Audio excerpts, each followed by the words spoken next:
Tasha sat in the library, bent over her notebook, her dark eyes intently following the lines.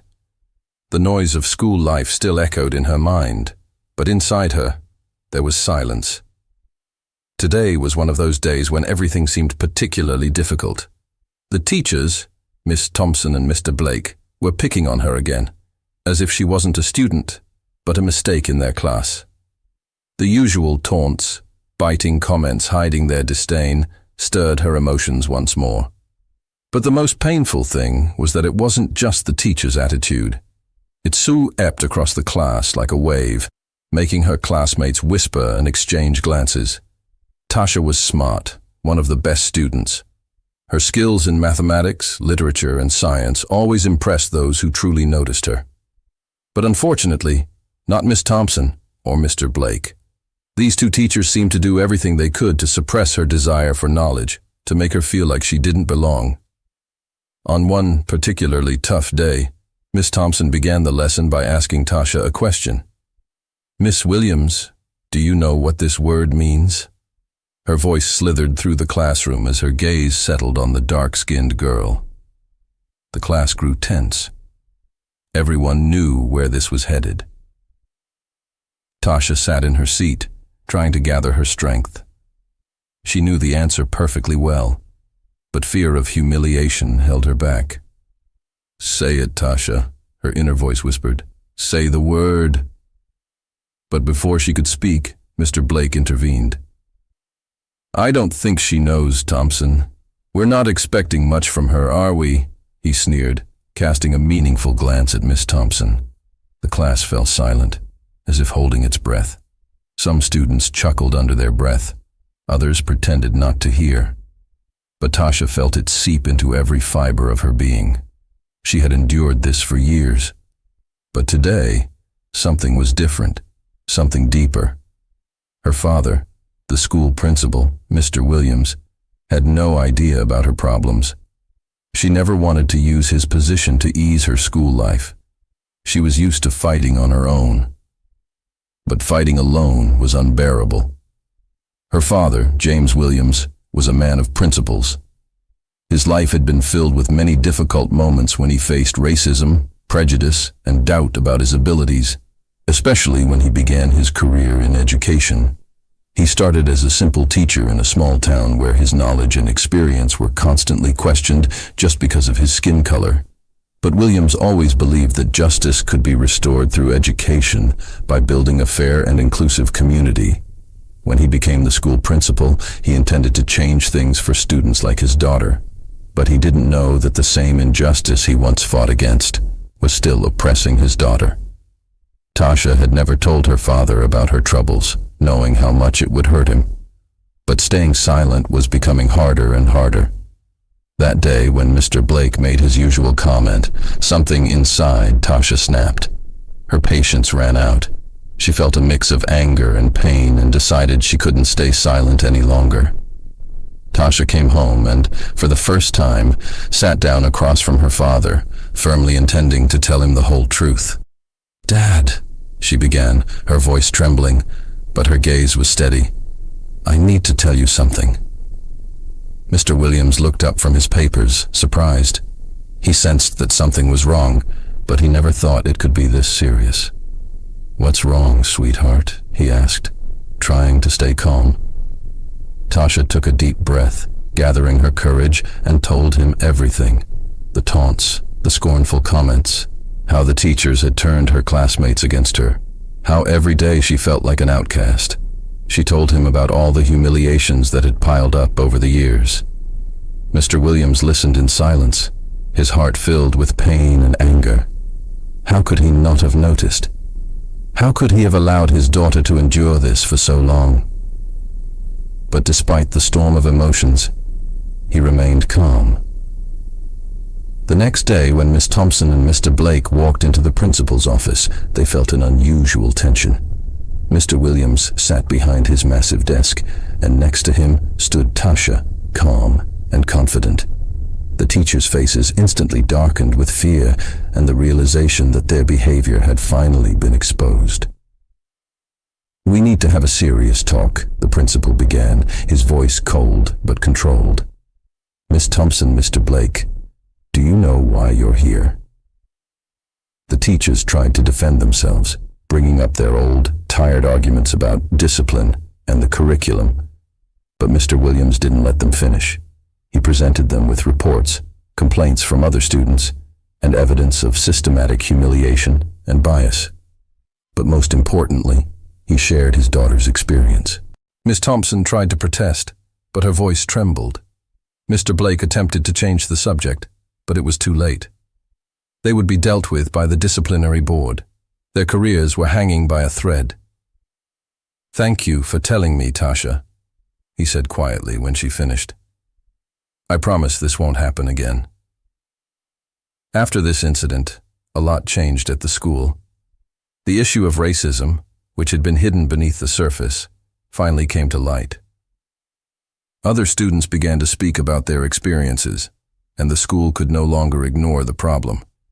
Tasha watched these changes with a sense of pride.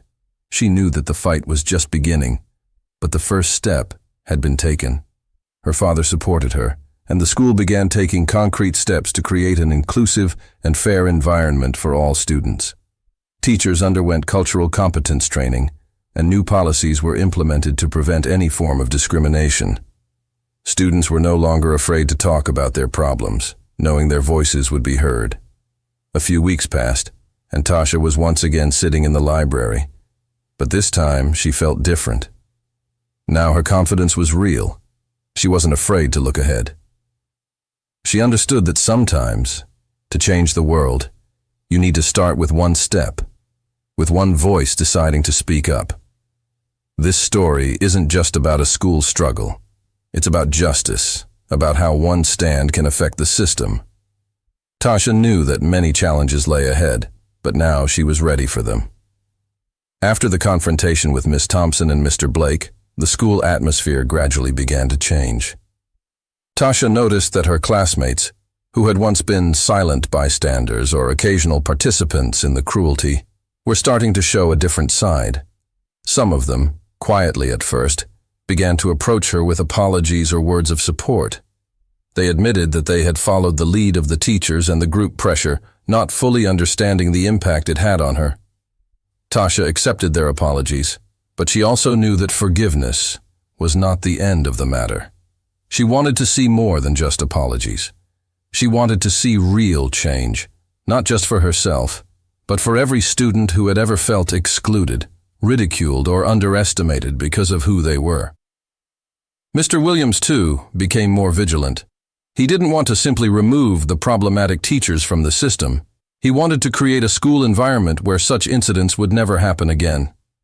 He initiated a series of meetings with parents, teachers, and students, encouraging open dialogue about the issues that had long been swept under the rug. The school board agreed to implement stricter policies against discrimination and bias, and workshops on diversity, empathy, and inclusion became a regular part of the curriculum. Tasha attended many of these workshops, sometimes as a listener, sometimes as a participant. At first, she was skeptical. Would these workshops really change anything? But over time, she saw how these conversations were helping students and teachers alike to see things from different perspectives. One day, during a workshop on implicit bias, a boy from her class, Jason, raised his hand. He had been one of those who had often laughed at the teacher's comments, never standing up for Tasha or anyone else. But now his voice was hesitant, unsure. I didn't realize how much it hurt, he said, his voice low but sincere. I thought it was just jokes, but now I see that it wasn't. I'm sorry, Tasha. The room fell silent as Jason spoke, and Tasha felt a wave of emotions wash over her. It wasn't just about Jason. It was about the realization that change was possible, even in those who had seemed the most indifferent. It's not about me anymore, she responded quietly, but with strength in her voice.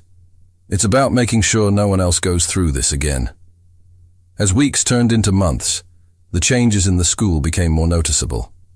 The teachers who had once been complacent started to show more awareness. more willingness to address the subtle, often hidden forms of bias that existed in their classrooms. New initiatives were introduced, mentorship programs, student-led discussions, and opportunities for students to learn about cultures and histories different from their own. Tasha, now more confident and more determined, became one of the leaders in these student groups. She helped organize events, brought in guest speakers, and facilitated conversations that helped bridge gaps between students of different backgrounds. Her experience had not only empowered her, but had given her the tools to empower others. One day, as she stood in front of a group of younger students talking about her experiences, she realized how far she had come.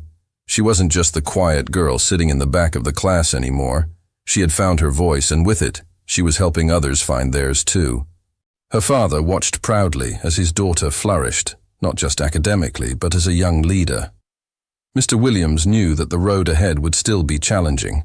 Systemic change was never easy, and there were always going to be setbacks. But now, with the support of the school community and the courage of students like Tasha, he believed that real progress was being made. As the school year drew to a close, Tasha reflected on everything that had happened. She had faced adversity, she had stood up to injustice, and she had come out stronger. But most importantly, she had shown that even one voice could make a difference.